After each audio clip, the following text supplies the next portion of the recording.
Hail our stories. The monitor kept beeping for a patient who wasn't in the bed anymore. She asked me who was standing behind me. There was no one behind me. The call button in room 4 kept going off. Room 4 had been empty for 6 years. You're about to hear exactly what happened in each of those moments. But first, here's how this all started. Nurses spend their nights in the one place most of us try to avoid after dark: hospitals, half-lit hallways, rooms where people are closer to the other side than anywhere else. We asked nurses to tell us what they've seen on the night shift. Some of them still won't talk about it during the day. Story 1. The room that wasn't occupied. I'd been a night nurse for about 6 months when this happened. I was doing rounds, checking vitals, the usual. I walked past room 14, and the call light was on, the little light above the door that lets you know a patient needs something. I checked my chart. Room 14 was empty, had been empty all shift. I figured it was a wiring glitch, something maintenance would need to look at, and I went in anyway, because you always check. The bed was empty, made up perfectly, the way it gets made after a room is cleaned and prepped for the next patient. The call button itself was sitting on the nightstand, not even plugged into the wall. I turned around to leave, and the light above the door was off. I asked the day shift the next morning if anyone had used that room recently. They told me a patient had passed away in room 14 2 nights before I started working there. Nobody had told me because nobody thought it mattered. Story 2. Who's standing behind you? This one still bothers me more than I want to admit.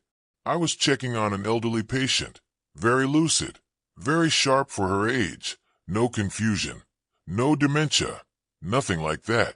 I was adjusting her for a line, and she looked past my shoulder and asked, very calmly, "Who is that man standing behind you?" I turned around. There was no one there, just the door, half open, hallway light coming through. I told her it was probably just a shadow, tried to keep my voice steady. She shook her head and said, "He's still there. He's been there the whole time you've been in the room. He's not looking at me. He's looking at you." I finished the 4 as fast as I professionally could.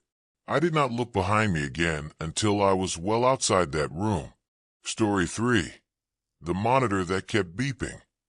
I was working the ICU, and we had a patient who passed away around 2 a.m. Expected, unfortunately. The family had already said their goodbyes. We moved the body down to the morgue per protocol, cleaned the room, and started prepping it for the next admission. About 40 minutes later, the heart monitor in that room started beeping. Not an error tone, the actual steady beep of a monitor reading a heartbeat. The same monitor that had been sitting unplugged in the corner since we disconnected it from the patient. 3 of us went in. The monitor was still unplugged. The screen was black. The beeping stopped the second we opened the door, and none of us have ever fully explained it. Though we've tried every rational explanation there is, old wiring, a malfunctioning battery backup, anything. Nobody on staff that night wanted to be alone in that room again for the rest of the shift. Story 4. The patient who knew my name. I was floating to a unit I'd never worked on before, covering a shift short-staffed, so none of the patients should have known who I was. I walked into a new patient's room to introduce myself, and before I could say a word, he said my full name, first and last, and told me it was nice to finally meet me in person.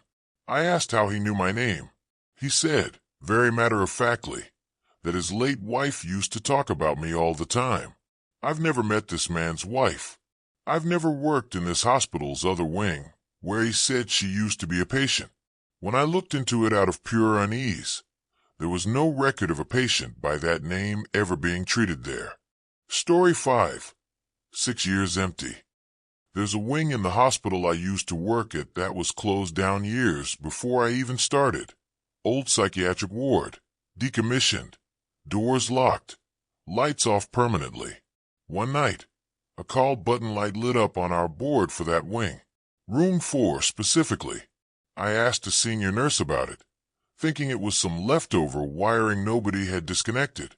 She went pale and told me that light had come on exactly twice before in the years she'd worked there, both times, right before a patient death on our current floor.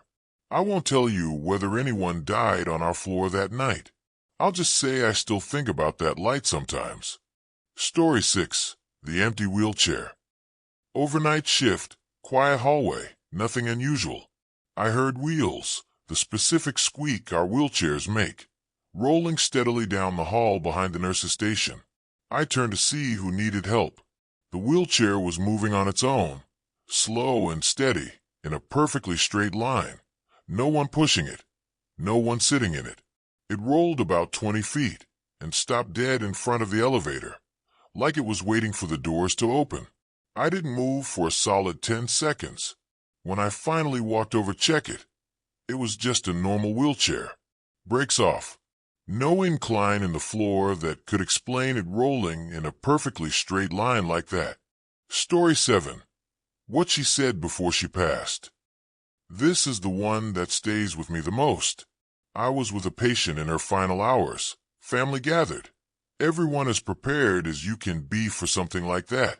She'd been unresponsive for almost a day. Then, about 10 minutes before she passed, her eyes opened, completely clear, completely present, and she looked directly at an empty corner of the room. She smiled, said, "Okay," softly, like she was answering someone, and then she looked at me specifically and said, "You're going to be okay too. Not tonight, but soon, you'll understand." She passed a few minutes later. I didn't understand what she meant until almost a year later. When I went through something in my own life, she had no way of knowing was coming. I still don't have an explanation for how she knew, or who she was really talking to in that corner of the room. If you're a nurse, or you know one, and you've got a story like this, we want to hear it. Drop it in the comments. We read every single one, and some of the best stories on this channel started exactly that way.